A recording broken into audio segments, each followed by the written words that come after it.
Galatatu keessa kiyya guute Dagaddu iddaati na fuute Na oolchuudhaaf kophaa keessa nagaa jaaluu nagaan waaqayyoo isiniif haa ta'u. Hordoftoonni koo hordoftoonni abbee miidiyaa jiru jalatti argamtan guyyaa har'aa kana dhuga ba'iinsa ajaa'ibaa tokko isinii qabadhee dhufe. Innis akkana jedha.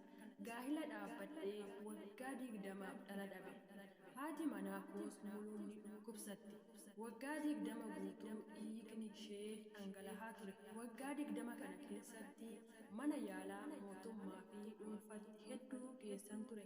Haa ta'u malee furmaata hin arganne. Waggaa 20 kana halkaniif guyyaa dhiiga ishee keessa ciiste. Gidiraa hamaa argite. Sana irrattis dhibee hedduu ni dhukkubsatti. Tasumaayyuu fayyaa bultee hin beektu. Dhukkubichis hamaa nu rakkise. Gidiraa hamaa argine. Egaa waggaa 20 dhala waan arganneef halkaniif guyyaa kadhannaa koos waa hidhumaa dhalaa ture. Tilmaaman haadha warraa koo irraa ulfi ji'a 5 irraa ni ba'a. Irra dhangala'a. Baay'ee dhiphanna. Masaanummaa waggaa 20 cookkoo jecha baannee namoota keessa deemuu hawaasummaa keessatti hirmaachuu baay'ee saalfanne. Sana irratti haati warraa koo waggaa 20 dhiiga roobsaa jiraatte. Dhibee garaagaraanis dararamaa turte. Qorichaaf lilmoon dhagna ishee tuutee fixe.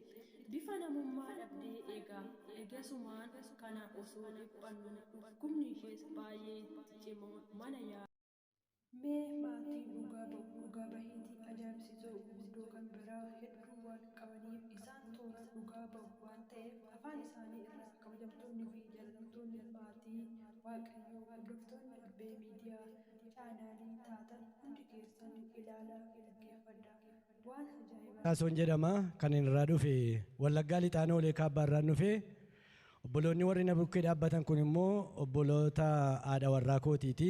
Firootuma kooti jechuudha. Isheen kun obboleettiin koo isheen natti aantee jirtu kuni Muluu Baqqalaa jedhamti. Isheen itti aantee jirtu Aannanee Baqqalaa jedhamti. Akkasuma obboleettiin itti aantu kun Kuulanii Baqqalaatii fi obboleessi achaanii jiru kun immoo Taamiraat Baqqalaa kan jedhamanii maatiidhuma tokkodha jechuudha. Kanaaf wanti waaqayyoo naaf godhe iddoo kanatti dhugaa bahuudhaaf yaadeen jira. Waggaa dheeraadhaa fi waggaa 20 fi dhala dhabeen waggaa 20 irratti waaqayyoo na yaadate.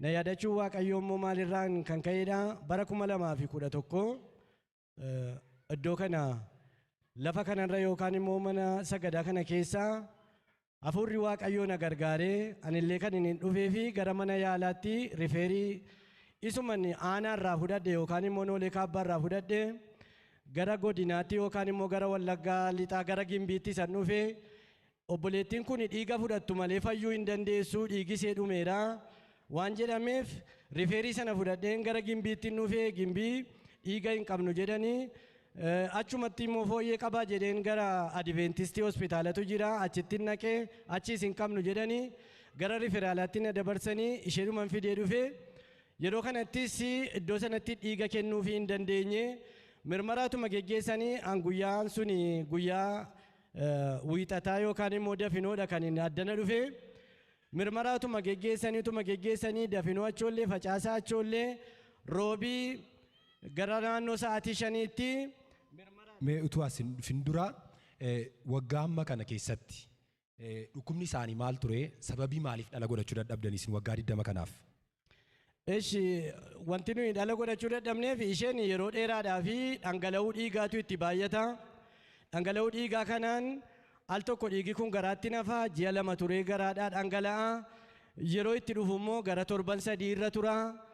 Gara ji'a 1 irra tura. Utuma jedhu dhiiga ishee hubee namummaa ishee kana nyaatee fixe dhukkuba gosa garaagaraa of keessaa kan qabdu dhukkuba gosa hunduma wanti lafa kanarra jiru hundumtiyyuu jechuun kan akka taayifoidii lafuma kanarraa kan itti faca'u akkasumas immoo dudda kutaa jetti coggaarraa jetti sammuu koo keessa na ciniina jetti yeroo hundumaa gidiraa kana hundumaa isa dhaggeeffachuun iyyuu ana natti ulfaate namni tokko himatee yoo jedhe isheen hunduma isaa gaafa seentarreessitu ba'aa kana hundumaa keessa utuu kanaan jirru bara 2011 sana iddoo kanatti yommuu itti dhufne jennu sa'aatiin isaas gara sa'aatii 5ti waan ta'eef gara sa'aatii 5 sa'aatii 6ti mirmaraa sanaaf gara Abdii Faarmaasii kan jedhamutti na erganii turanii achillee naqu jedheen takka dookteriidhaan falmee jennaan kanaan dura iyyuu geesseera si'a meeqan achitti geessee achittis gargaaramuu hin dandeenye waan ta'eef amma